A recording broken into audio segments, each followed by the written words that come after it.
Welcome to the Ruth T. Bigham Oak Island Senior Citizens Candidate Forum. Thank you, Mayor Thomas and council members in the town of Oak Island for allowing us to utilize the chambers. The venue was changed by request of the candidates in the interest of safe distancing for them and for the attendees. I welcome Rose McDonald, president of the center, other board members who are present, homeowners, and residents of our town. My name is Sandy Winstead. I will moderate the meeting.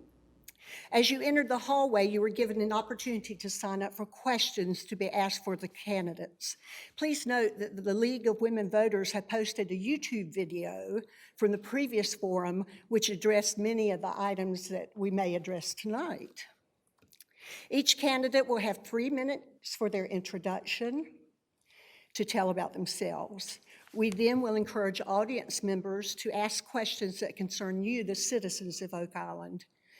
The closing statement will be 90 seconds long, and we will adjourn at 7:30. Our mayoral candidates will start us off, followed by the council positions. I would like to introduce our current mayor, Ken Thomas. You will wave at us. Mr. Thomas is completing a 2-year term. I'd like to introduce Liz White, who is seeking her first term, but for us will be the first 4-year term for mayor. Our town council members, John W. Bach and Councilman Loman Scott. Our town council candidates, Bill Kraft, Charles McFarley, Lynn McDowell, Mark Martin, and one is not here. Mr. Wells has not made it. As questions are asked, each candidate may choose to answer or pass to another candidate. Candidates, you will have 3 minutes in which to answer. So we will get started now. The first person that would like to ask a question is Mr. David Bodenheimer. If you will come up, please. Just push this, right? No, only where they start. Opening statements? Oh, I'm sorry. Thank you. Opening statements. Sorry. Go on, John. I'm new, okay. Let's start with the mayor, Mr. Thomas, please. Opening statement. Okay. Introductory about myself. I was drafted into the Army. Then I went to college. I got 2 master's degrees in mechanics. I have unlimited electrical license in North Carolina, South Carolina, Georgia, and Alabama. That ain't what I wanted to do, so I started a company in heavy equipment rental. Started it from scratch. It's grown into a very prosperous company. I done that 38 years ago. I moved here 24 years ago to our Paradise here. And I decided then that I wanted to run for mayor. We've been very productive 2 years when you take into account the pandemic, the hurricane, but we did keep everything open. We did have the residents in the floodplain back home within 5 days. Within 30 days, we had the floodplain totally opened back up, but piles of sand in the street. Couldn't put it back because of turtle season. A lot of things we've done. Even with the pandemic, we got the community center reopened for the elderly, and we've even went, never before, we feeding them 5 days a week. We have renourished each beach this year. Everything is totally in place to renourish West Beach next year. We've done a lot of paving. We've kept the taxes low. And we intended to keep making progress. We have got grants for the storm water. Got 1.3 million this year. We'll get 1.3 million next year. And that has been a serious problem forever, especially on Beach Drive. And We got problems with stormwater in a lot of other places, and we've hired an engineer to work on them problems. But it's gotta be engineered before we can contract it out. We're working on all kind of problems, and I think we've been very successful. And I would like to continue doing that so that we can keep making the progress we've made. And thank you very much. Thank you. Ms. White, would you like to make yours? Thank you. Good evening, everyone. The first thing I'd like to do is certainly to welcome you here and for staying abreast of the issues that have to do with the candidates for elected office.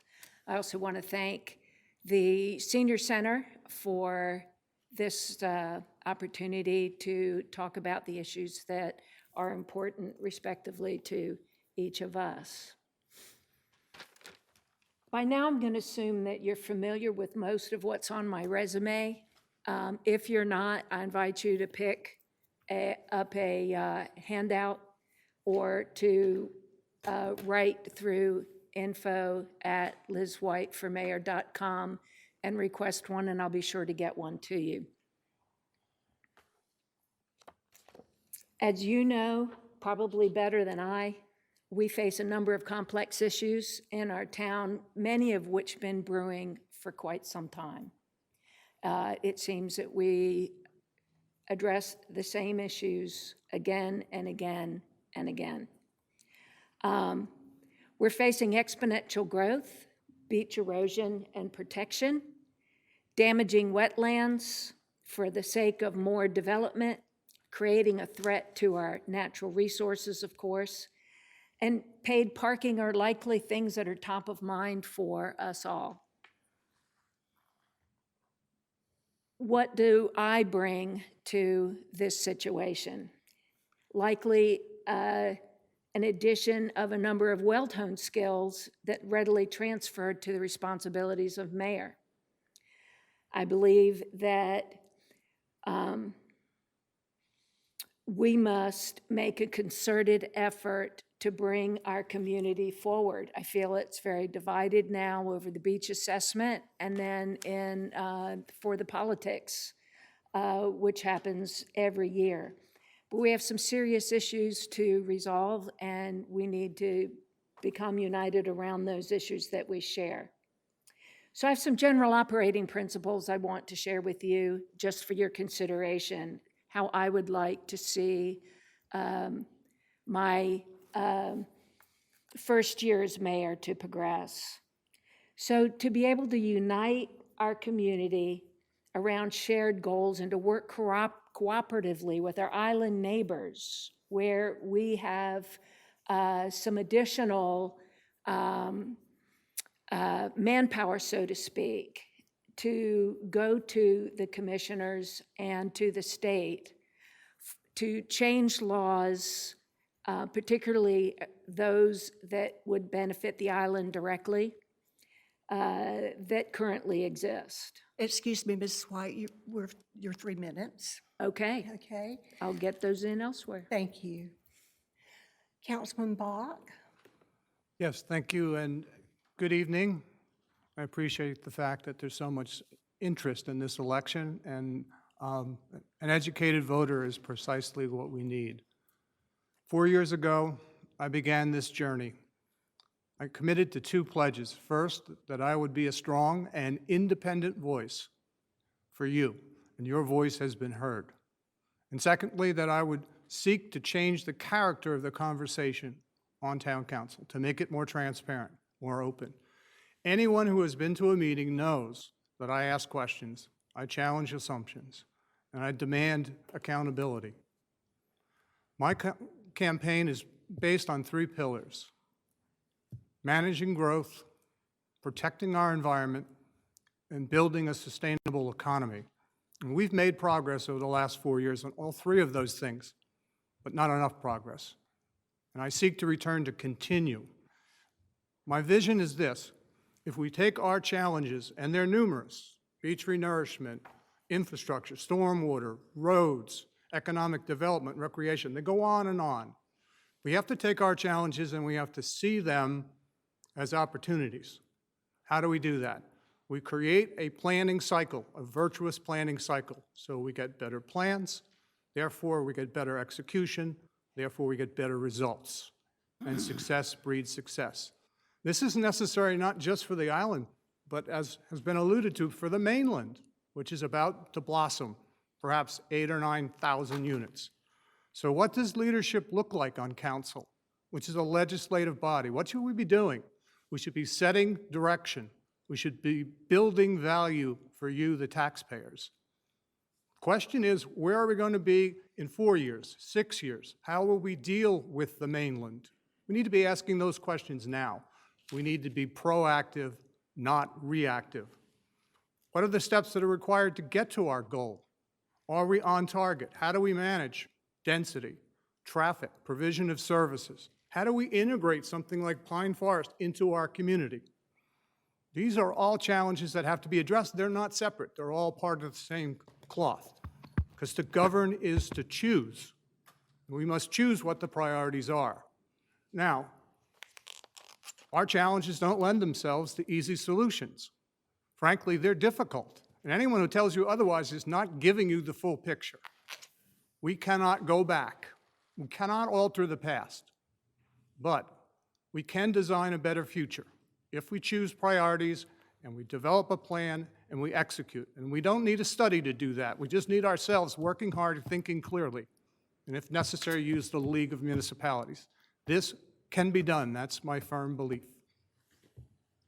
Thank you. Mr. Kraft?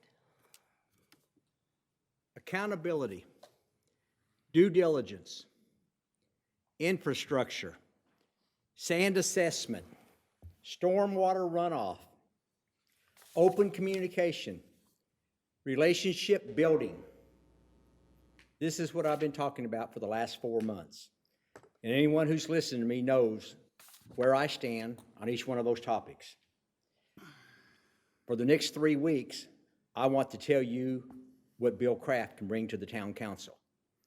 I want to go forward, not backwards. As most of you know, or maybe some don't know, I practiced law for many years. People would walk into my office or call my office and tell me they have complex situations that they need resolved. I would take a look at the situation, try my best to come up with the best solution for them. That is the very same thing I'm going to do for the town of Oak Island. Try to come up with the very best solution I can for my people. I negotiated hundreds of millions of dollars of international contracts. I would sit in boardrooms and again, fight for the terms and the conditions that I knew my side could comply with. And I wouldn't give an inch. I will do the same thing for the town of Oak Island. I will fight for the people that I represent. I purposely ran for the 2-year seat. 5 people are running for the 4-year seat. 2-year seat opened up, I purposely ran for it. What I want to do is show the people of Oak Island what Bill Kraft can do for them, that I will do what I say, then 2 years from now, run for a 4-year term. On this podium, each person on this podium I consider to be my friend. If on the town council, I will immediately start building better friendships. I will go to each council member, whoever prevails as the mayor, and I will ask them what their dreams are for Oak Island. I will ask them, if I agree with them, how I can help get there. I will tell them what my dreams are and ask them to help me get there. And then I'm going to go to the Brunswick County Board of Commissioners. I'm going to form a relationship with them. I'm going to go to state legislators. I'm going to form a relationship with them. Relationship building, open communication. People talk about transparency and open communication. I want the taxpayers to know why we made a decision, what we did, and we're going to have open forums where they can come ask questions. I thought I had more time. Did I run out? Yeah. Thank you. I had some more Yeah, good stuff. It keeps going. I don't know how to. Okay, thank you, Mr. Kraft. Yes, ma'am. Mr. Farley? Thank you. Good evening, fellow citizens and retirees. Thank you for giving me this opportunity to share and highlight my background and life's experience. My name is Charles Farley. I've been married to my wonderful wife of 46 years, Rosalie, and we have two children who live within driving distance. I have lived, worked, and served in the great North State now for the greater portion of my adult life. Both my daughter and son were raised in Greenville, North Carolina, attended public school there, and graduated from East Carolina University. I worked for the federal government State Department, better known as the Voice of America, retired with 30 years of service in 2012. During that time, I served the community in many and various roles, such as the president of Brook Valley Homeowners Association, home of the Michael Jordan Golf Classic, served on the committee that produced the 20-year development plan for the city of Greenville, known as the Horizons Plan. Gained some valuable retail business experience chairing the Alcoholic Beverage Commission. We built the first ABC Superstore in Winterville, adjacent to Sam's Club. This was done without going into debt or a tax increase. Our local ABC board obtained special permission from Raleigh to leverage out our fund balance. I served on the county's Soil and Water Board as an elected supervisor from 2000 to 2014. This board was one of the first to adopt GPS technology for producing BMPs and printing out on-site surveys. In 2014, I was elected as a county commissioner for Pitt County, overseeing a budget of $250 million, serving a population of 180,000. Chairman's assignments were liaison to Pitt Greenville Airport Board and the EMS Rescue Squad departments. I worked closely with North Carolina General Assembly Representatives Martin and Murphy, and was able to get several badly needed legislative House bills enacted into law. In 2018, I opted not to stand for re-election so I could join Rosalie, who had retired from East Carolina University and moved to Oak Island after selling our first house on 75th Street. We have made our final home at 72nd Street and East Oak Island Drive. Since living on our island paradise, community activities include serving on the Board of Adjustment here and graduating from the Oak Island Citizens Academy. Mr. Farley? That's it. Yes, Good thank thing I'll you. have it closed. Thanks. Mr. Martin? Thank you. I'd like to thank everyone for coming tonight, and for those that will watch later on, thank you for actively participating and educating and being a part of this community. Thank you to the Oak Island senior citizens for hosting this. I hope it goes as well as we had last week, and thoroughly enjoyed that. So just really quickly, a little bit about me. Last week I spoke a little bit about my upbringing. So tonight I want to focus on my educational background and my experiences to show why I'm an effective leader for the town of Oak Island. That's probably one of the first questions I get from everyone is, well, what makes you a better candidate? So to start, I have 2 degrees in business administration, and then I have a master's degree in theology. So for business administration, you should realize that in order to obtain that degree, you have to have several courses in advanced math, you have to have several courses in accounting, and you also have to have several courses in economics. So it wouldn't surprise you that my very first municipal role in Fluvanna County, Virginia, was an appointment to the Economic Development Commission there. I was recognized for my studies in economics and my grade point average in those courses, and they appointed me to that board. The reason for Fluvanna County having an Economic Development Commission is they had a brand new industrial park with empty shells, and we needed to fill those with businesses. So I was on the task of recruiting companies to come to Fluvanna County, Virginia.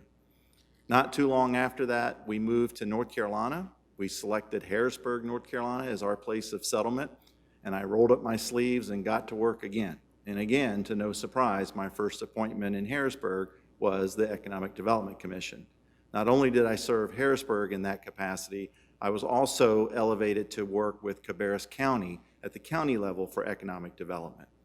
Eventually being the chairman for the accreditation for Cabarrus County, one of only a few North Carolina counties who've achieved accreditation in the field of economic development. So we're pretty proud of that opportunity that we did. Later on, based on my effort in economic development, the Harrisburg leadership approached me and asked me if I would fill a spot on their Parks and Recreation Board. So I worked on Parks and Recreation Board. We brought new athletic fields, actually built a brand new library. Yes, Parks and Rec built a library, believe it or not. Later on, I served on Planning and Zoning. We adopted a UDO for the town of Harrisburg. And then eventually I was elected to town council. On town council, I actually served as the chairman for the Public Safety Committee. I served as a chairman on the Personnel Committee.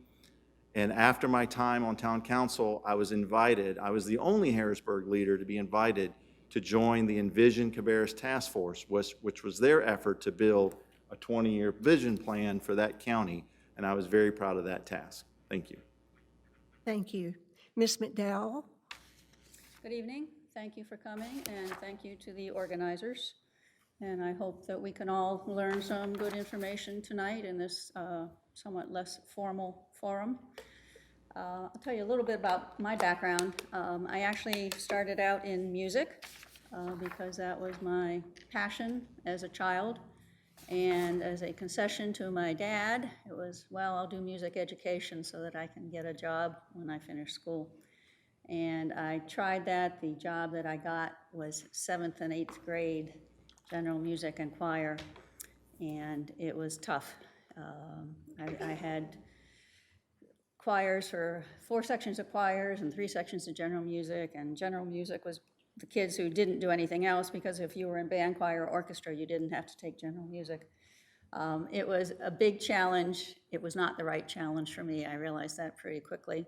Changed directions, had to rethink my plan, and decided to pursue accounting. I first took just a bookkeeping class in night school.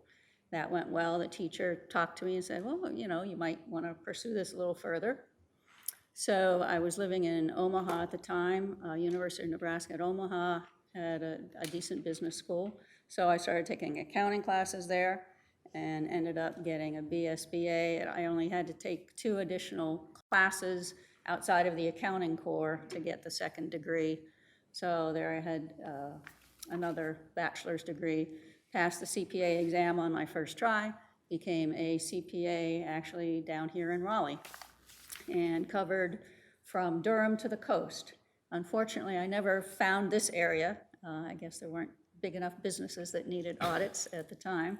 This was back some time ago. But enjoyed the area, enjoyed the work, and I don't know if any of you have ever been associated with the public accounting field. It can get very intense during year ends, but it seemed a little constricting to me because we were always looking back. You know, you're looking at what happened over the year. I wanted to refocus on the future. That led me to go back to school one more time, final time, to get an MBA. And I went up to Philadelphia, got an MBA at Wharton, and was able to combine finance and international business because I waived out of a lot of the first year classes. So that's my background. I leveraged that into a full-time, long career in finance, basically. Investment banking, worked in the back office. I was not on the trading desk. I did not think that was for me. But back office, processing the trades, doing the accounting, working with the regulators, very intricate work. Did that, was able to take early retirement.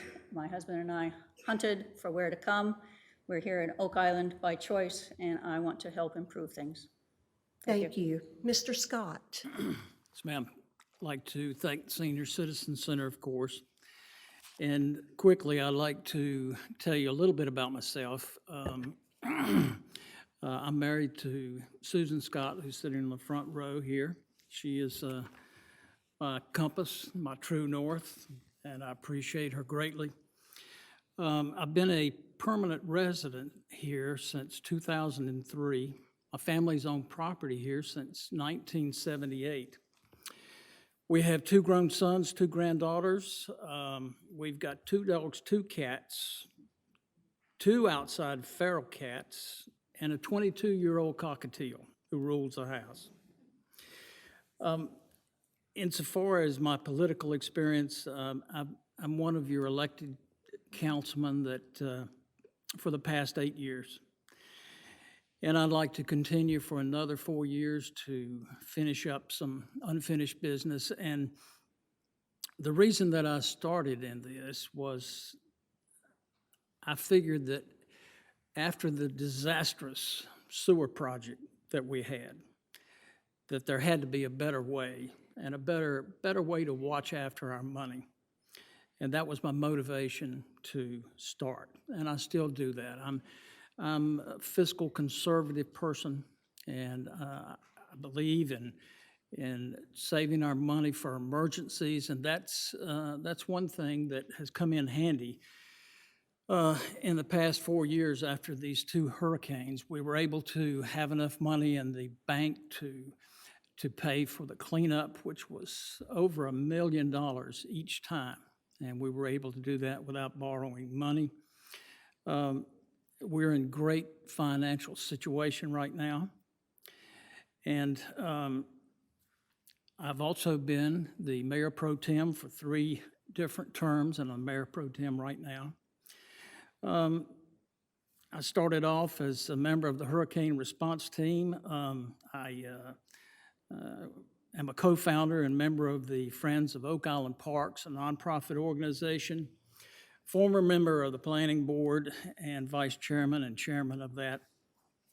And I just want to say that if anything I say about accomplishments, and if I mention I or me, I want to say that it's actually the council. The council is the one that made the final decision, and I give all the credit to the current council. Thank you. Thank you. We'll start with the questions from the audience now. As you came in, you signed up for them. If during the presentation, someone else asked a question that you were going to ask, and I call your name, if you just say pass. And the first one will be David Bodenheimer. Wait just a minute. You need to reset it right there.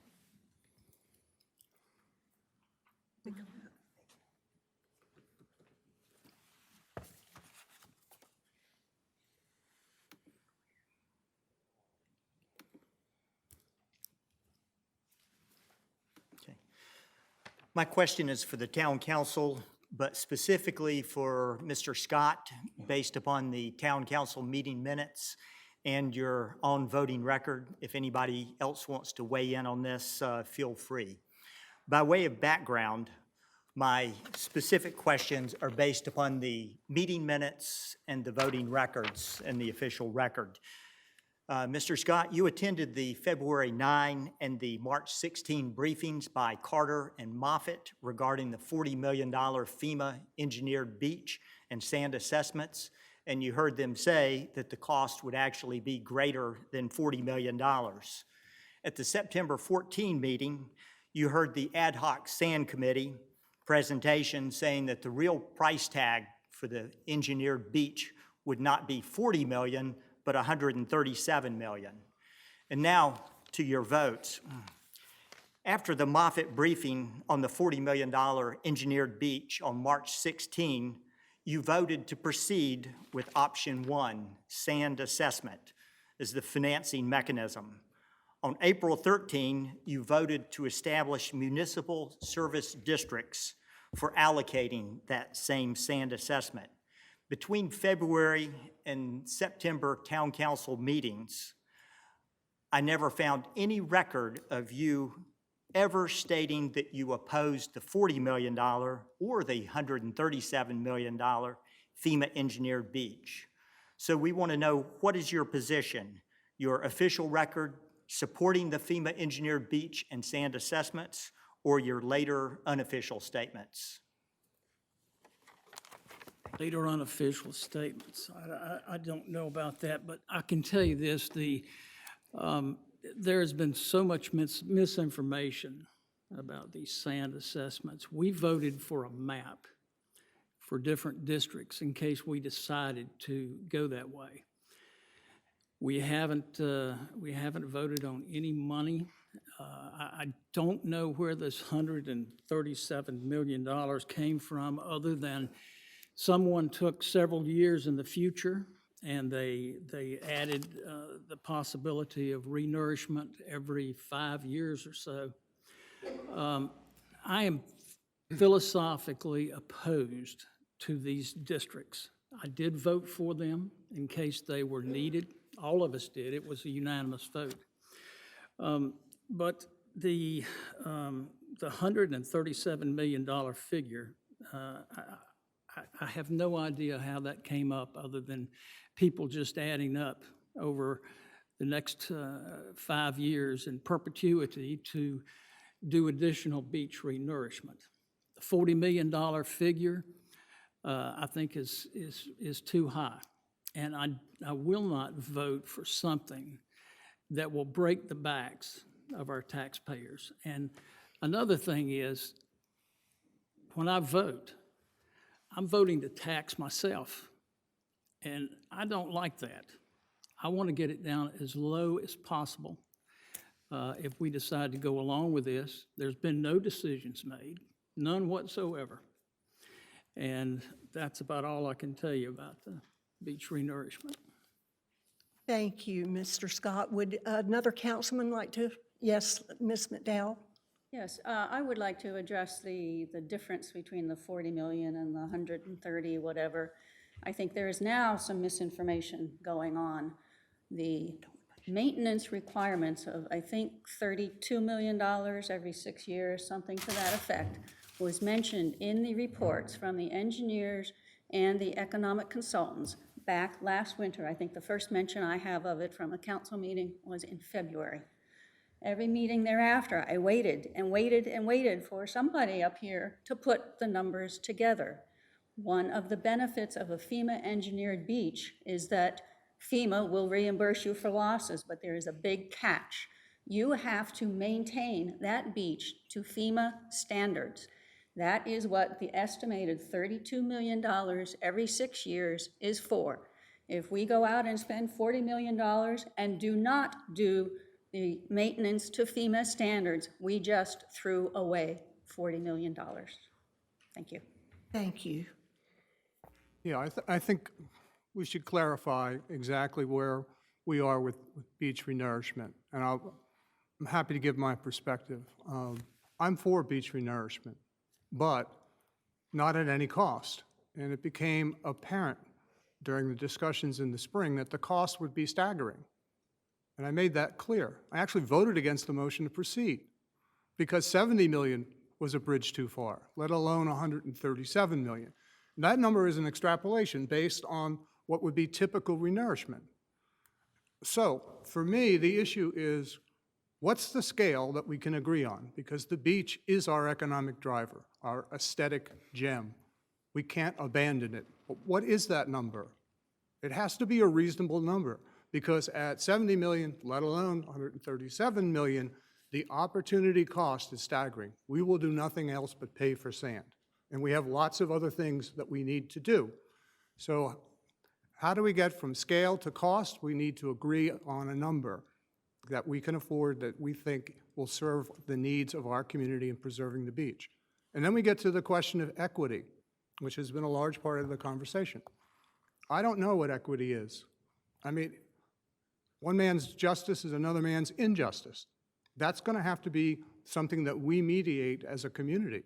How do we get to something that we believe is important, that we can do, and that we can pay for in a reasonable way? And frankly, the assessments that were proposed were staggering, and the public made that very clear. So from where I'm sitting, we need to hit the reset button and start over. And I think that's what the Sand Committee was trying to do. There are other things in that report that are worth reading, because they talk about finding an alternative way to do districts, so-called benefit districts, and an alternative way to look at assessments, and they promote the idea we should find alternatives. And I think that's exactly where we are as a community. And thank you for the time to respond. Thank you, Mr. Bach. Mr. Kraft? I've often said we have a lack of due diligence. Knee-jerk reactions. We come up with something, scare everybody in town with a $40 million plus 32, plus 32, plus 32, plus 32 more $1 million figure. Half the people get scared, think they're going to have to move away. Then all of a sudden, oh, we've looked at it a little bit closer, we're going to back up from that stuff. We need to plan where we're going before we start scaring all of our friends and neighbors. Nobody now is in favor of a FEMA engineered beach. Most people are in favor of sand renourishment, but putting sand on top of a problem is just waiting for the next problem to show up. We have a soil erosion problem that needs to be addressed, but we don't have a FEMA engineered need. And it frustrates me that we always talk about planning, planning, planning. The first time we ever get around to planning something here is, let's plan to figure out what the districts are, so when we do come up with assessments, we'll know. That's where we finally came up with planning. Another knee-jerk situation. Let's do our due diligence, see where we are, see what the people want, see what we can afford. I agree with Councilman Bach, take a step back and then see what the situation is. There's other options, there's grants, there's partners, there's situations. FEMA engineered beach is going to repay you 75% of your loss. If you only lose $4 million, they'll give you $3 million. After spending $150, $160 million, ouch. We don't cross our T's and dot our I's very good. Let's not go down that road. Thank you. Thank you, Mr. Kraft. Would any of the, okay, Mr. Martin? Thank you. I want to make sure we remind everyone to address the gentleman's first point in his question. You're going to hear answers from everybody that are deflecting the initial question. The initial question was, what is your position for March 16th, 2021? Don't let these people tell you that they only voted for a map. Go back and do your homework, read the minutes. If I could, I'd pull it up for you on my phone and pass it around the room. March 16th, 2021, the vote was to move forward with a funding option for sand assessment. Don't ignore that. April 13th, the next month, was the MAP meeting where they all voted in favor of the current map that's on the website. March 16th, 2021, Sheila Bell made the motion to fund the sand assessment. Jeff Weinkauf, oh, he's no longer with us. He resigned. He seconded the motion. Everyone voted in favor of that motion except one person.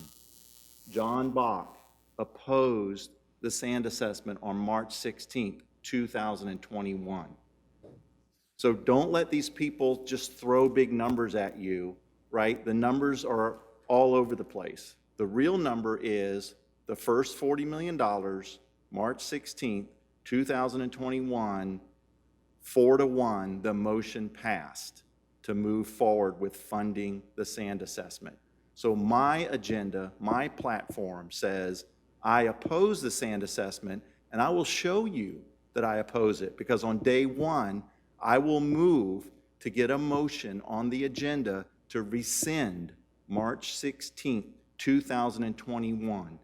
And I bet I will have at least 3 votes with me on that first day to erase March 16th, 2021 from the records. Because as long as that vote stays there, they can talk all they want about plans and maps and what they may think they're going to do. They've already laid the groundwork, people. The groundwork is there.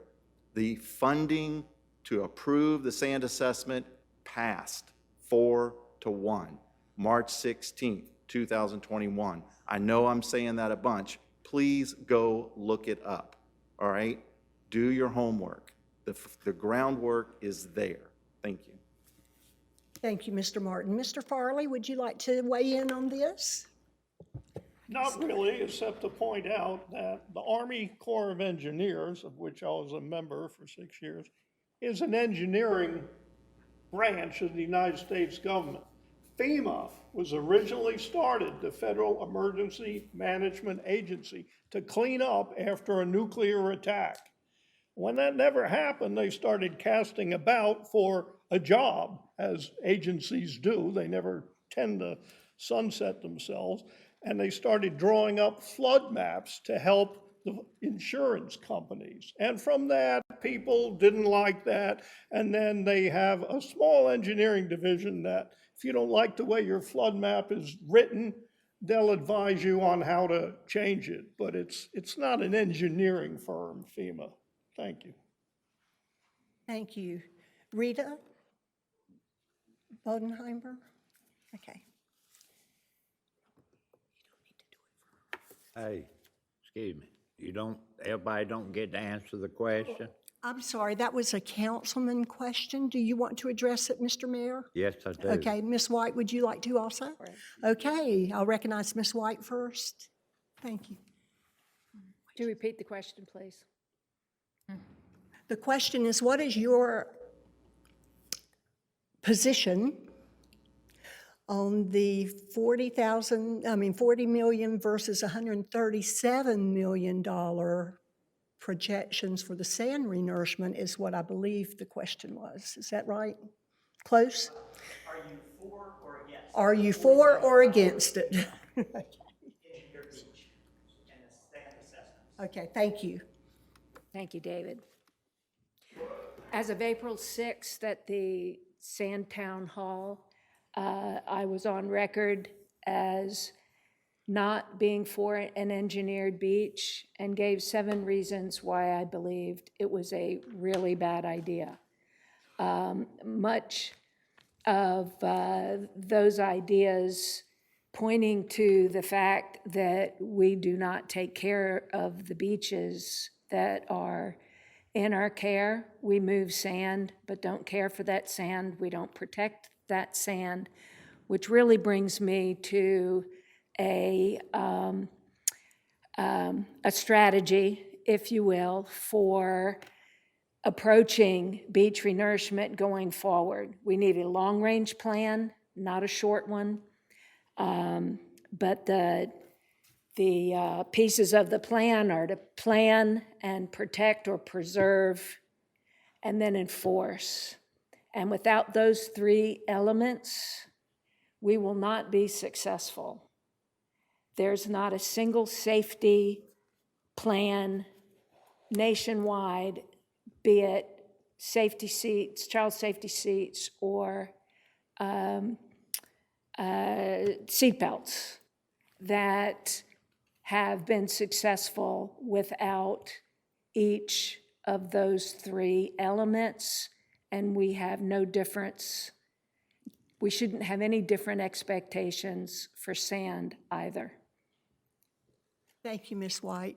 Mayor Thomas, would you like to weigh in on it? Yes, ma'am. Thank you. If anybody at the meeting last night and heard the mayor's report, several items. First of all, the $137 million project is you're telling a story when you even talk about it. I've been over every meeting. It was supposed to have been $40 million proposed. 6 years, that's 4 years, 6 years, that's 10 years down the road. It was supposed to be for a 25-year storm event. And they took that and run 25 years with it. That was not the proposal. Moffitt Nichols said that discussed the possibility in 6 years and all this, but the grant plan was $40 million. Anybody that says different ain't telling the truth. So you got to do the numbers on it. What people fail to know is that we have a renourishment fund going on now that nets us $4 million a year. I don't know why the Star News thinks that we need 4.75. We are raising 4.2, and Moffitt and Nichols, when you do their math, is 5.3. So we already got a plan that will run into the future within $1 million a year. I had a $69 million plan for 5 years. It's been advertised, discussed, everything else. Starting with this year, there's $15 million to do East Beach. Next year's $18 million to do West Beach. And then with a $20 million grant and our $4.2 million a year, we at $36 million to do this $40 million project. And so people don't understand that. And to answer Mr. Martin's question about the March 16th meeting, the vote was 4-1. And the reason being there were 2 alternates. And one alternate was to raise the taxes on the whole town and put Beechtree Nourishment 2 zones, just first and second row. That's what Mr. Bach favored. The other 4 members were against adding a tax because it would go on and on. It's hard to get rid of a tax. So all 5 members had a plan, but it was a different one which way to go about it, and the town was directed for information, lots, numbers, and all this. That was the move forward. It was not move forward with a project. Not once have they ever done that. Thank you, Mr. Mayor. Our next question is from Rita Bodenheimer. Thank you. Appreciate the opportunity to be here tonight. My question is primarily for the council. Ms. McDowell, specifically, I was intrigued as a retired financial manager to find out your background includes you were a certified public accountant and worked many years in investment banking and corporate finance. So, love that. So my question is on the terms of finance. So what do you or any of the other council members that would like to respond to this question is, what do you see as Oak Island's top financial challenge, and how would you apply your financial background to addressing that? Thank you. Thank you, Rita. Ms. McDowell? Yes. I'm going to couch this in an overall challenge first, because it's hard to do financial management if you don't know what your goals are. And I don't think this town has had clear goals. We certainly haven't had a clear path in pursuing those goals, in following up with the information, in communicating with the public so that everybody could be on board. Instead, we are incredibly divided, and it's going to take a lot of work to bring us back together. So if we don't know what we're trying to manage and where we're trying to go, finances aren't going to help you too much. As far as big challenges, you've just heard about the renourishment, so I'm not going to address that one. But to me, there's a looming shadow out there, which is called the mainland. And it could be a huge opportunity, which is what I hope. And if we bungle it, we are just going to be in a mess. We have to figure out how to best plan for the use of the land out there. I heard that the Williamson tract is starting to maybe get some movement on moving forward with their plans. The planning board is actually now looking at implementing conditional zoning, which would be a new approach for this town that could be tailored very specifically to different tracts of land and allow for more flexibility in how to develop. And that would enable us to know exactly what type of housing is going in, how much single-family home, how much multifamily home, how much commercial would be there, and also to do some trade-offs with the property owners that they could provide some services to the town in exchange for the zoning that they would get. But the land out there, it's actually, I think it's a little bit bigger than what we have on the island right now. The population forecast that was done in the comprehensive land use plan that I was part of a few years ago, our population is projected to over double by 2035, with most of that growth being from the mainland. the projections were that that will be mostly full-time residents as opposed to seasonal or tourists. So that will be a huge change in our financial outlook and how to plan for that. Thank you, Ms. White. Would any of the other candidates like to? Okay, Mr. Bach. Yes, as it so happens, Mrs. McDowell and I served together on that committee, and we know now, as we knew then, when the committee concluded, that if we simply build out the island and race to the mainland and build that out, and we don't have a commercial base, we're going to go net negative at some point. So this is the critical decision. Conditional zoning is potentially a very powerful tool in the right hands, done the right way.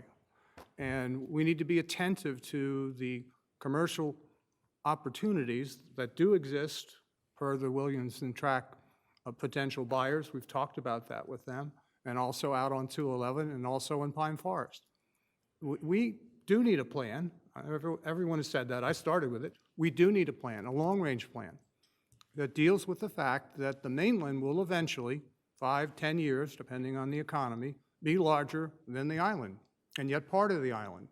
So without a plan, any direction is appropriate, and that's what we need. There are commercial opportunities to be had, and there are certain opportunities to work with the developers as opposed to have them impose the solutions on us. So I agree with Ms. McDowell on that.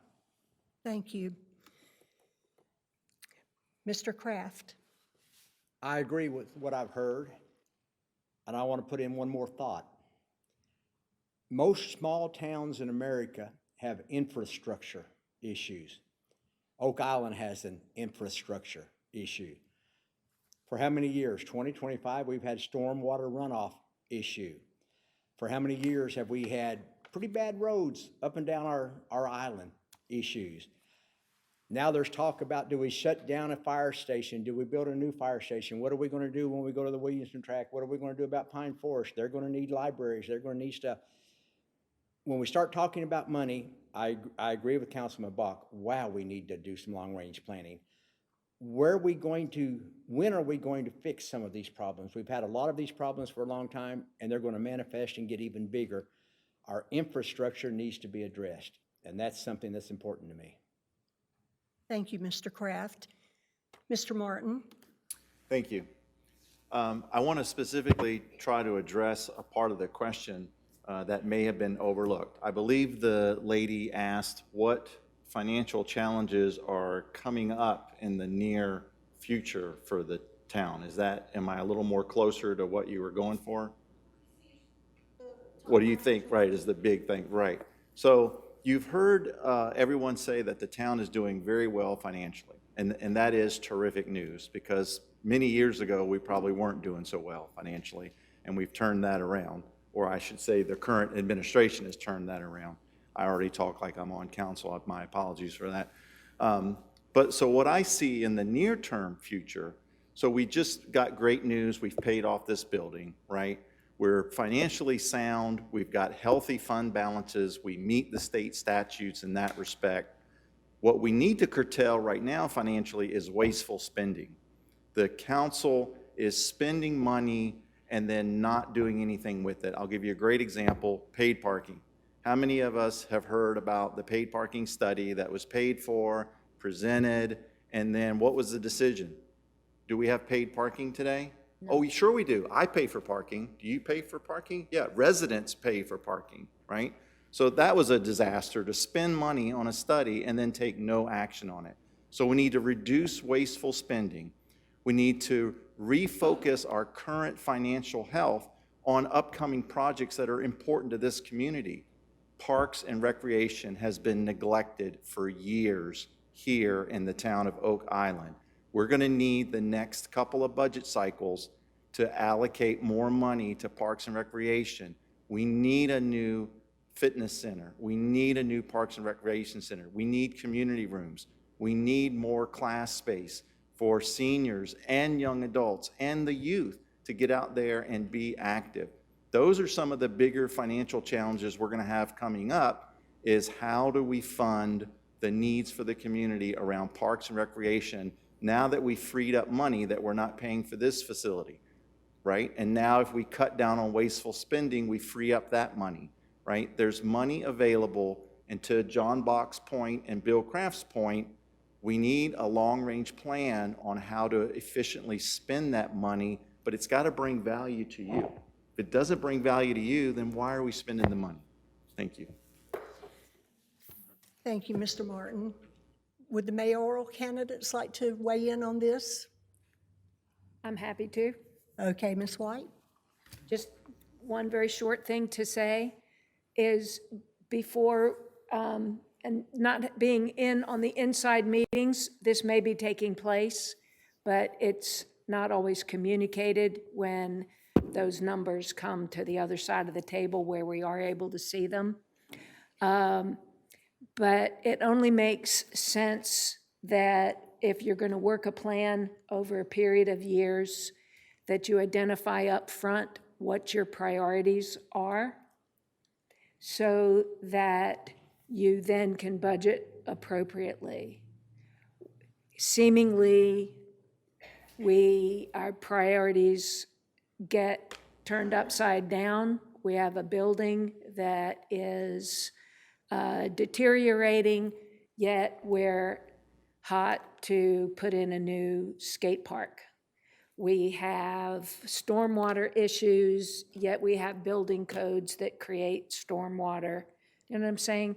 So there are things that work in opposition, seemingly, to one another, and it would make sense to fix those, establish those priorities, and finish the projects we have before we start new projects.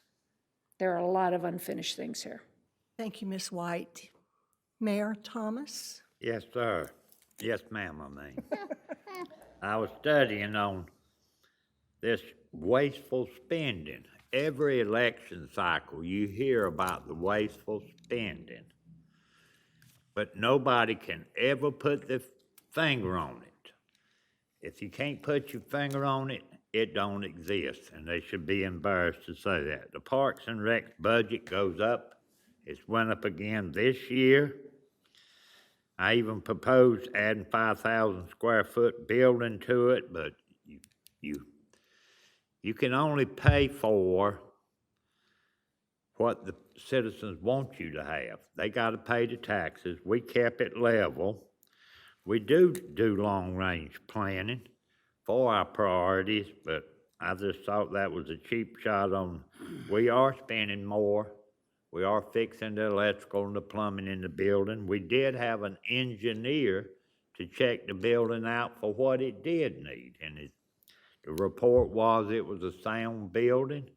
He pointed out biggest thing was the plumbing, to redo the plumbing in some areas, redo some electrical in some areas. It stood the last hurricane mighty good, and the engineer says it's great. But we do have to do that, and we do have to worry about it was discussed about pine forests and Williamson track, and we do have to plan for that. And the paid parking, you got to do a study on it. They did one study, and it showed very little money.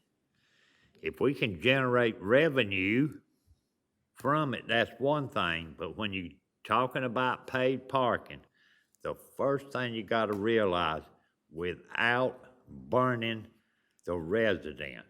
You want to do paid parking, fine, but don't burn the residents. Carolina Beach, we heard all they getting their $3 million.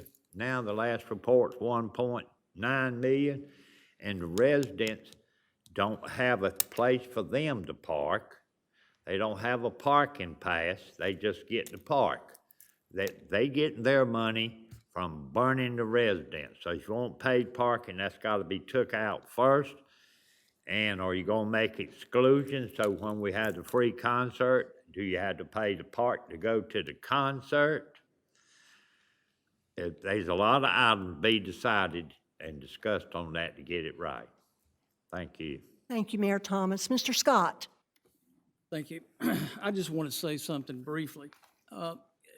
This is the second forum that I've heard building new rec centers, bike pathways, crosswalks, and different things like that, and we can do it.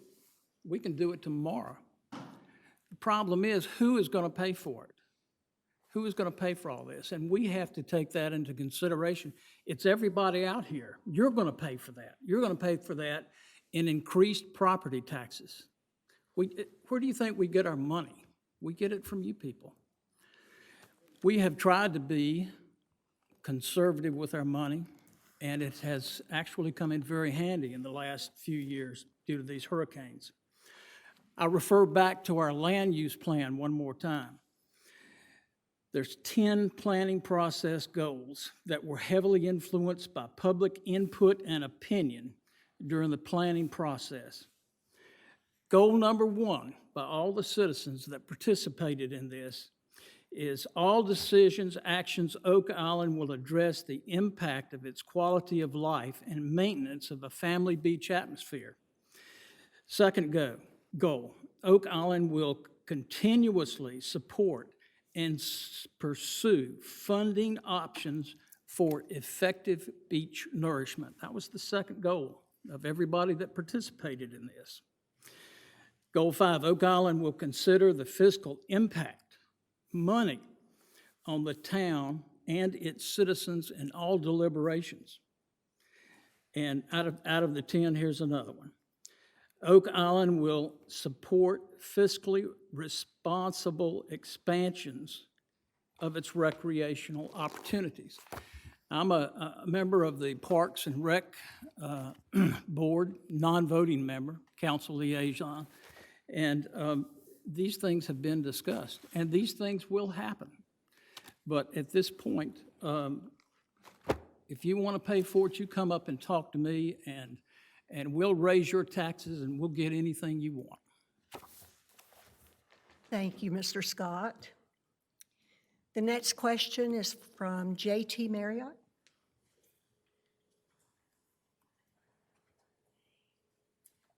Thank you guys for putting this on. Appreciate it very much.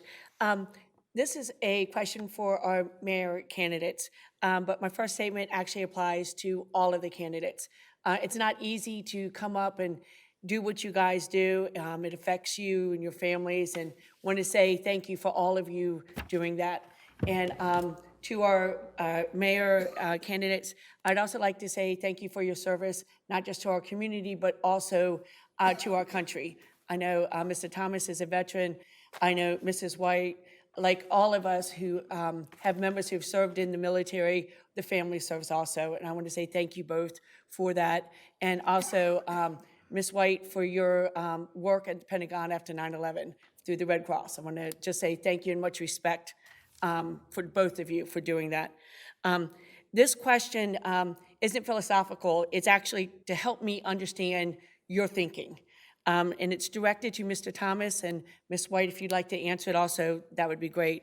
But Mr. Thomas, can you explain to us your thinking when you went against the advice given at the pre-storm Brunswick County Emergency Operations Center briefing for a mandatory evacuation, and why, after the storm hit, you refused to meet with our governor as he toured the island? That's it. Thank you, J.T. Mayor Thomas?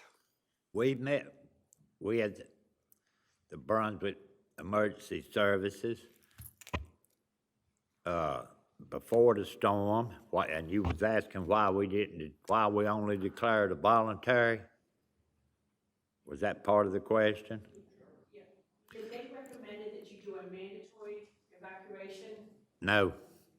They recommended exactly what we did. They was Brunswick Emergency Services said there would be a 3-foot storm surge. The National Weather Service said there would be a 3-foot storm surge. A 3-foot storm surge should not have come in. We had over an 8-foot storm surge. Nobody knew that. I met with and spoke with every council member and town staff before we decided. It was not just my decision. every town councilman was on board with a voluntary evacuation in the flooded area. That was and everybody was 100% in agreement. That took in the National Weather Service, everything else. We couldn't do different. Had it been a 3-foot storm surge like everybody in the world said, it'd been different. Now, meeting with the governor, Mr. Councilman Bach met with the governor because I was dealing with problems down in the floodplain. And he only come by, that was a photo op for the governor. Thank Mr. Bach for meeting with him up there and standing in the heat for a couple of minutes. And I was dealing with other storm-related issues at the time, and actually in the floodplain. Thank you. Thank you.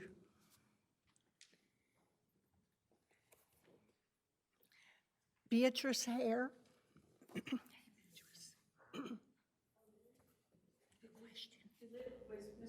Yes, would Ms. White want to say anything on that? Ms. White, did you want to respond to that question?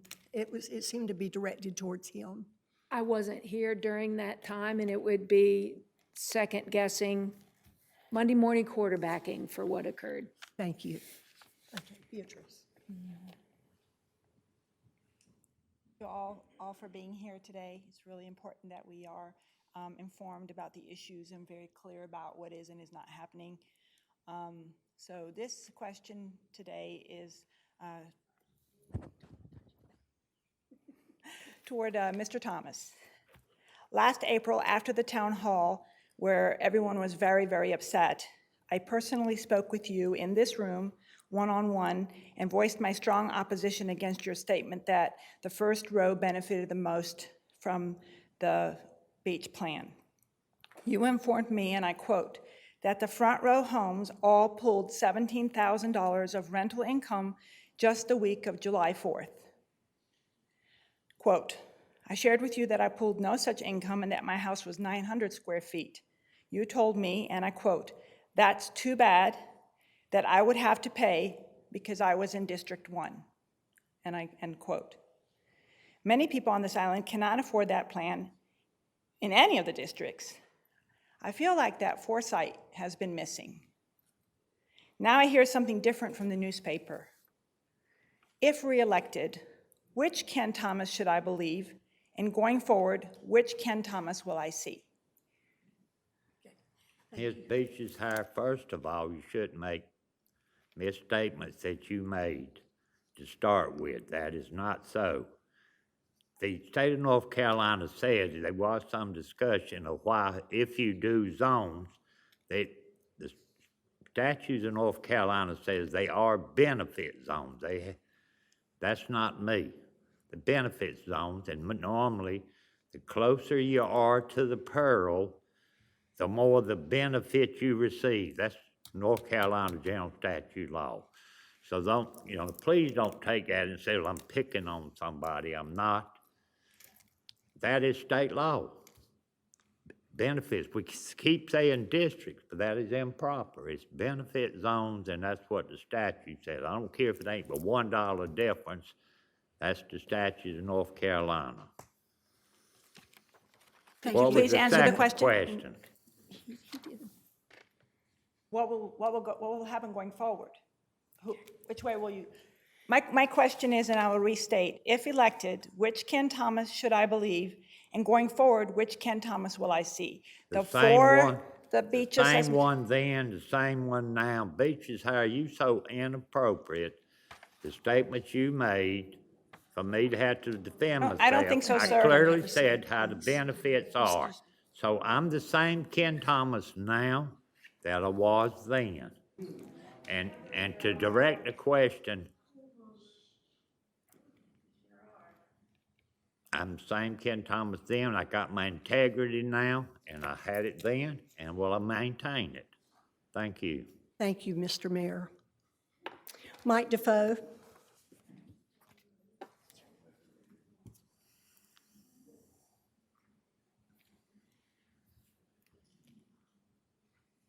I came very close to passing on this question after that vigorous discussion on the first question. I changed my mind after you opened your mouth, Ken.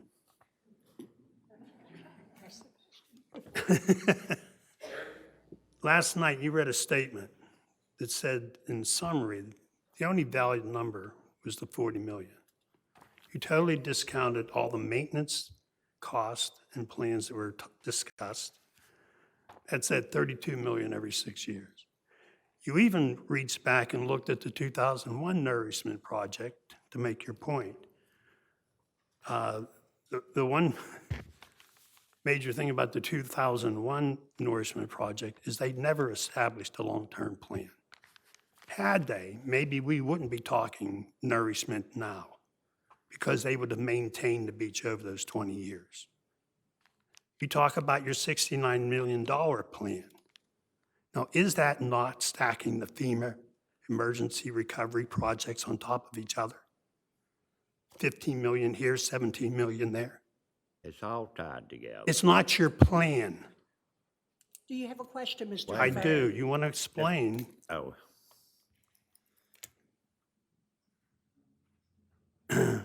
Why should the people of Oak Island accept your logic in your statements over those from the town consultants, where they definitely talked about the 32 million maintenance program, the ad hoc committee, or just common sense?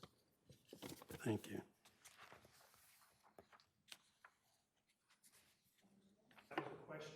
Mr. Mayor, would you like to address that question? yep, you asked the question again. I'm not sure that I can. What is your question, Mr. Defoe? He was making a political statement, and I appreciate it. A question, Just what is your please. question? Question, please, an honest question. Ask me a question. Will I get an honest answer? Can you please explain why the people of Oak Island should let your logic over those of the town consultants, the ad hoc committee, or just common sense? If you would have listened to the mayor's report last night, you would have understood how the master plan's $40, 40 million, I stand by that. That's over the next 4 years and 6 years later into the future.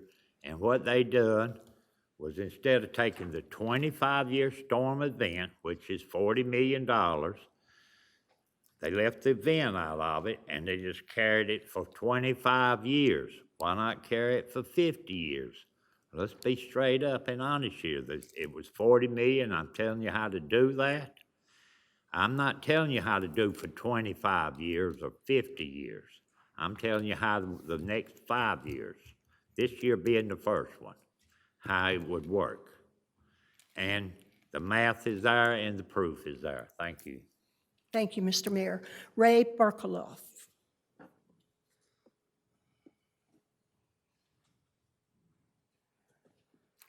Like everybody else, thank you all for putting this on, and thank you all for dealing with this. I too was going to pass because of the excellent question that I heard earlier, but then I didn't hear anything that really answered my questions. This is for the mayor. Thinking back about Isaias and the damage that it did, and the fact of the matter is that I got to question the logic of not evacuating the tourists and not evacuating some of the more vulnerable areas of the island, if not the entire island during that storm. Yes, they may have said it was going to be a 3-foot surge, but all right, I have not lived at the coast since I was 6 years old, but I knew that a storm coming in south of us was going to flush it all up to us. It was at a high tide and it was on a full moon. Anybody with a brain cell probably would say, we need to think about this a little more sternly. And I have to ask, what were you thinking? I really do. That is my question. What were you thinking, and what will you do if we come into another similar situation? Thank you, Ray. Yep. Okay, what was I thinking? I got with every member of council. We discussed it.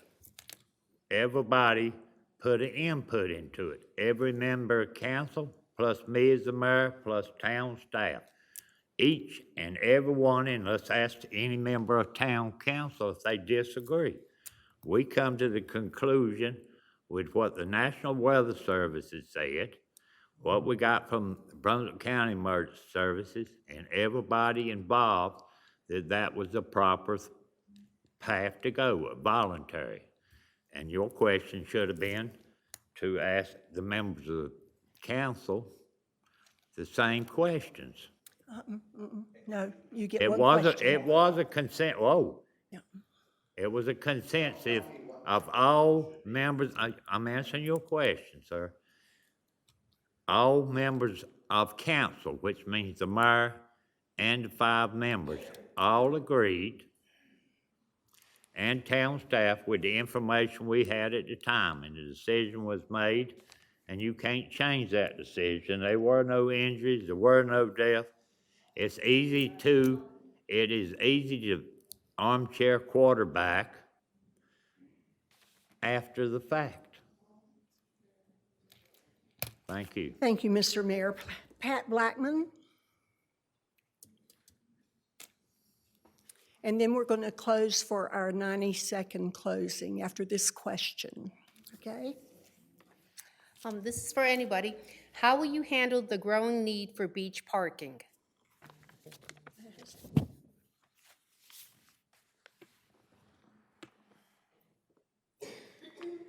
Has that question been answered? Well, you mentioned paid parking, but I was wondering about possibly having extra spaces somewhere for beach parking. Okay. Ms. White, you had your hand raised. Would you like to address the question? Yes, ma'am, I can begin that. I think when you talk about parking, we need to take a step back and look at a wider view than what is immediately available on the beach. The importance of beach parking is that people get to the beach. The importance of beach accesses are that they get to the sand. So it only makes sense that those two things dovetail together in a way that moves or makes the maximum amount of people available through those channels, if that's our goal for on the beach. But I've really not heard a clear goal for paid parking. I've heard to make visitors pay, make renters pay, all sorts of mechanisms for different folks to pay. And that's all can be done so much more feasibly now with less overhead than it was when we last entertained this question. But the one thing that I have never really heard associated with parking are the goals we are trying to establish or accomplish by virtue of installing a paid parking system. And in 3 to 5 years, we will have large communities off island. That paid parking needs to dovetail into that as well. Everyone cannot park on the beach. That's a fact, because there aren't enough spaces. So we really need some new thinking, some creative thinking as to how this will work. We need to find some legitimate partners for the out-of-the-box thinking types of approaches, and we need to make sure that the revenue that we bring in for paid parking goes to where the town believes we need it. Thank you, Ms. White. Mr. Bach? I believe there is a rationale, and it begins first and foremost with public safety. We have 35,000 visitors on the island, and they are overwhelming the beachfront owners. That's reason number 2, preservation of private property rights. I mean, it is a dangerous situation there. And 3, it's an ancillary revenue stream, if done correctly, for beach renourishment, beach amenities, things beach. Is it complicated? Absolutely. Again, I hate to beat this horse to death. We need a plan, a long-term plan. First thing I think we would do is survey the available spaces that we haven't utilized. I can tell you that in discussion with the potential buyers of the Williamson tract, they're talking about a shuttle system and a satellite parking lot. And frankly, Councilman Scott and I discussed that when this came up several years ago, and people just laughed. And I said, it's inevitable. We're going to need to do it, just for traffic and safety reasons, if nothing else. So rather than launch into something, I think we should, as you say, identify the goals, create a plan, and look at the opportunities and the alternatives. And I don't think we need a costly study. We need an RFP when we know what we want. You know, that's, just to correct the record, it went down on a 3-2 vote after it was passed by 3-2. So we need to make up our minds what's important. And if that's important, I think it will be in the long term. It'll be critical. And we need to move forward now. It needs to be a priority. And that's the whole point of this discussion this evening. If everything is a priority, then nothing is a priority. You know, we just can't function that way. So this is one of the many challenges we need to think about and put it in place in rank order. Thank you. We've heard a lot tonight, things like our long-range planning, things concerning the FEMA and the beach renourishment. I'm sorry, we're getting ready to do our 90-second. Okay. Add real quickly to Please, the Mr. parking Martin, situation. Sorry, I think this is important information. Okay. And it's something that I believe in, that I've been campaigning on. I completely agree with Mr. Bach and his comments. You know, a shuttle service, I think, is a great idea. I've seen it work in many other beach communities. But the one thing I didn't hear is the parking that we have is precious. It's valuable because we don't have a lot of it, right? And we as town residents pay for parking so we can get a reserved spot. My frustration comes in these spots are valuable and I see zero enforcement. I go back to enforcing. We have parking rules, we have parking identified, we have parking spaces.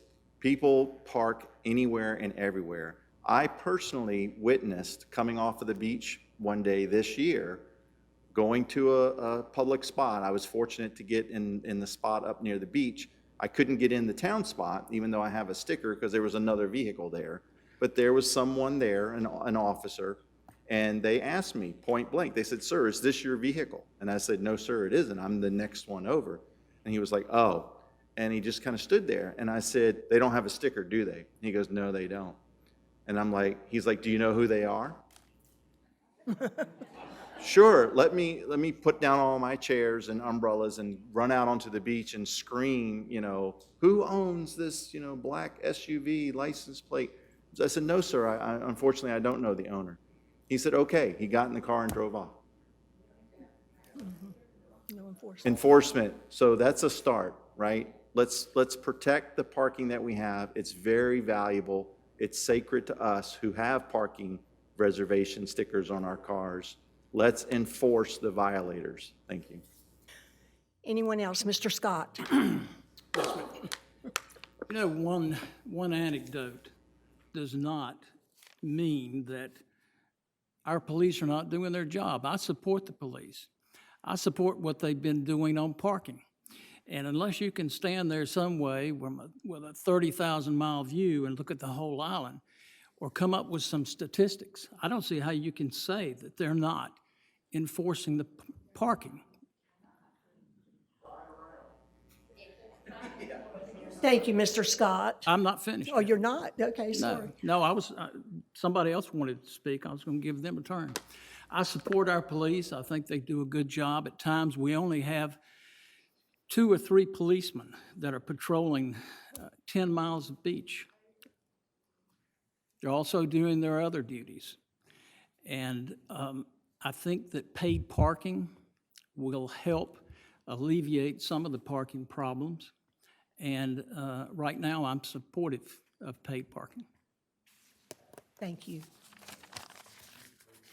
Okay, we will now begin our 90-second countdown, and I'm going to start with the ladies. Ms. McDowell, would you like to start us? Thank you. I spent my introduction talking about my bio as opposed to my platform, so I'm going to wrap up now with my platform. Some of this you have heard from the other candidates. It's been in my platform since I started down this path back in July, so I am not copying from them. This is from my business background and knowing what works. Again, as I told you, I worked in investment banking, which is a pretty intense industry. I then worked in a utility company in risk control, and I worked in strategic planning at Citibank. So I have had a lot of project experience. When you have identified a problem that has to be attacked, where do you start? Okay, there's a lot of P's here. You have to have a process for looking at anything that you are trying to do in business, and I think it applies to the operations of this town as well.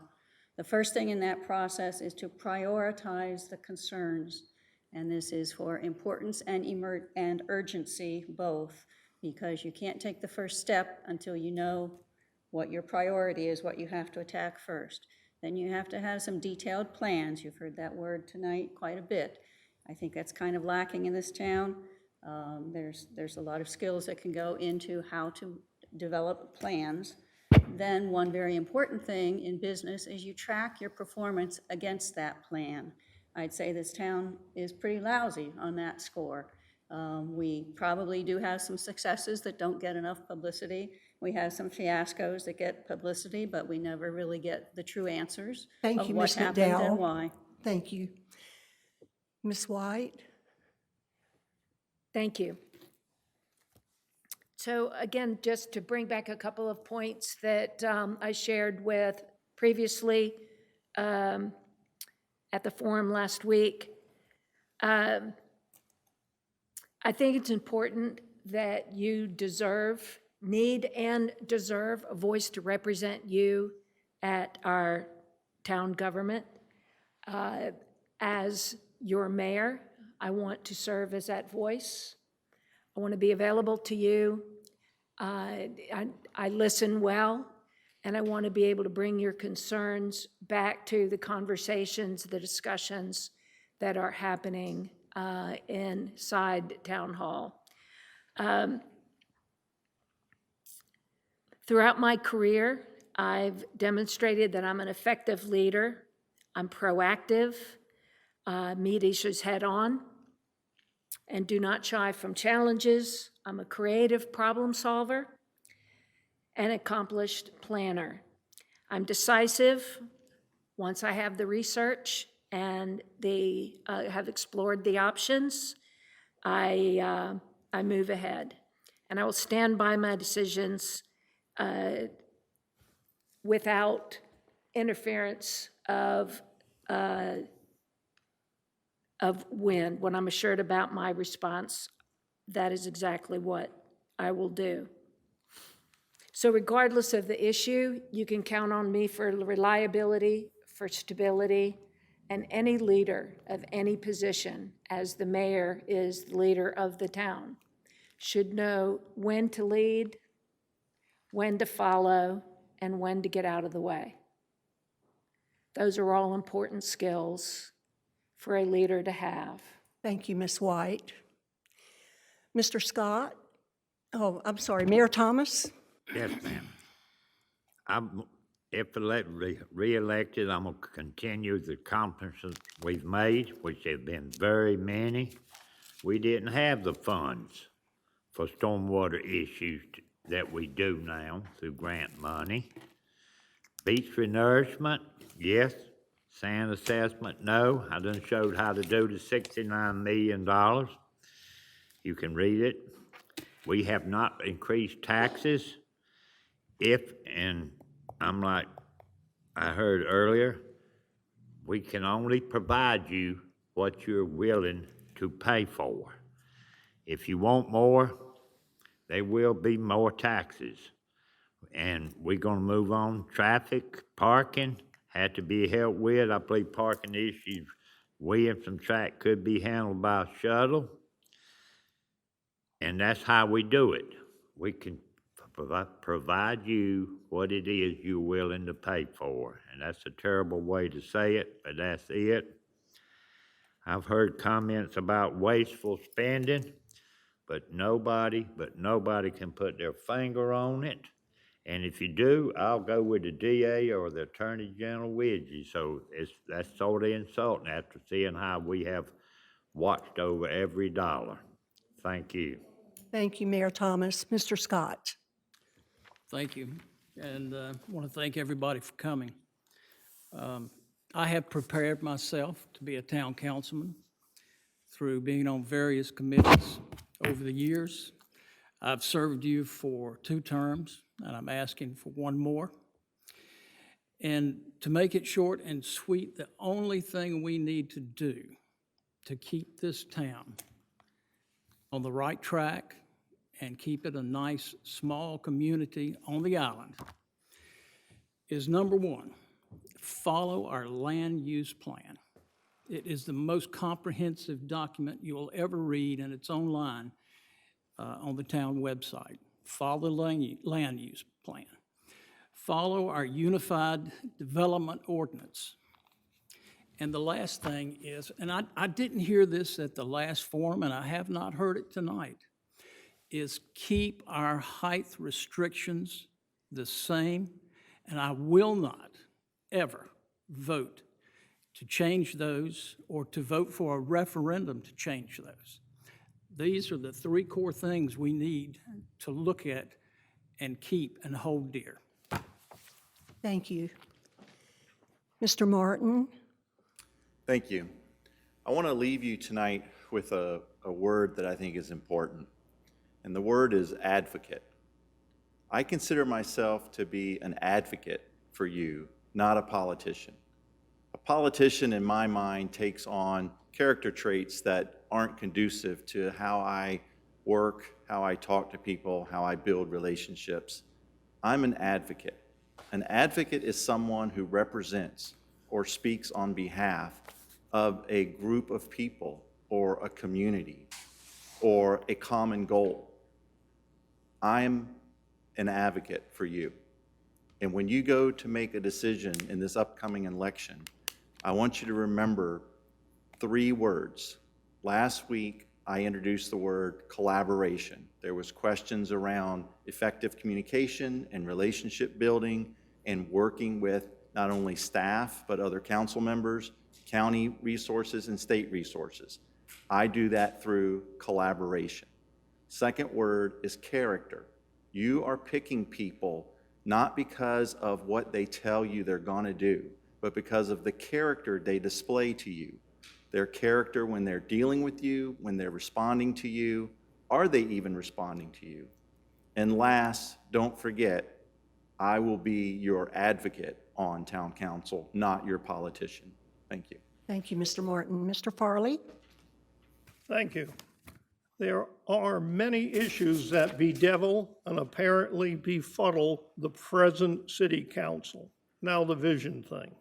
The first successful town action will be the elimination of the 72-hour right-of-way parking rule. The next success you will see is the implementation of pedestrian crosswalks starting from 79th Street and wherever beach foot traffic justifies them. You will then also see a difference in the way the Oak Island Police patrols our neighborhoods. Community policing means you will know the name of your local patrolman. Last but not least, the 2 bridges carrying visitors to the beaches will ultimately have signage directing these visitors to paid parking areas. We have 2 incumbents up for re-election. One is seeking a 3rd term with an unblemished record of voting for more assessments and tax increases. The freshman has a proven track record of not being able to accomplish anything.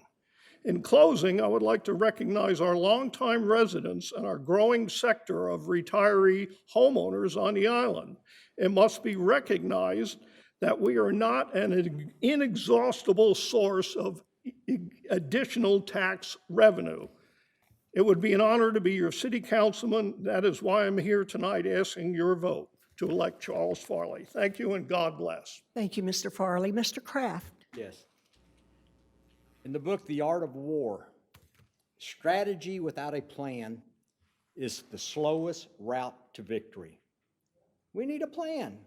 All this stuff we talk about, we need a plan. I've learned something in the last 3 or 4 months. I've often gone to the town manager and I've said, "Sir, how come you're pushing so hard for a skate park? For 5 years, we've been asking for a new rec center. Why are you pushing for a skate park?" The town manager said, "The town council put in the budget $300,000 in 2021 for a skate park. They put $78,000 to fix the toilet at the rec center." I've learned if I get on the town council, when they have their budget meeting in January, hark, I'm going to ask for $300,000 to start a fund to build the rec center. I've learned how that game is played. Have your priorities, get you a plan, and start working it. One more thing, Mr. Martin, if you get elected, when you vote, when you make a motion to set aside that March 16th, 2021 vote, I'll be your second vote. One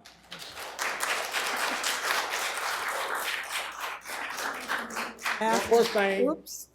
I'm the only one here running for a 2-year race. Please don't say, "Guys, he doesn't need my vote." I would love to have your vote. Please give Bill Kraft a chance. Thank you, Mr. Kraft. Okay. Mr. Bach? Yes, thank you, and thank you for moderating, and thank all of you for coming. Democracy is messy. There's a lot of noise, but that's the way it should be. It is ultimately not just a test of character, it's a test of ideas. And are the ideas valid? Are they applicable?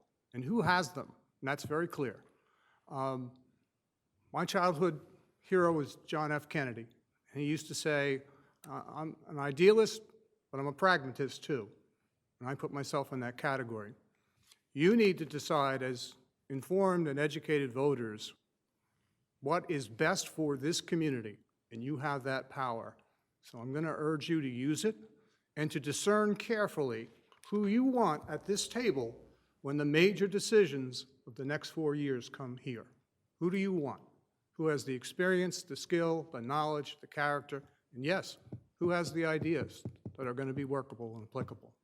Again, thank you, and please, whatever you do, vote. And I think this group will. Thank you. Thank you so much. Gentlemen, the meeting is adjourned. Thank you all for coming.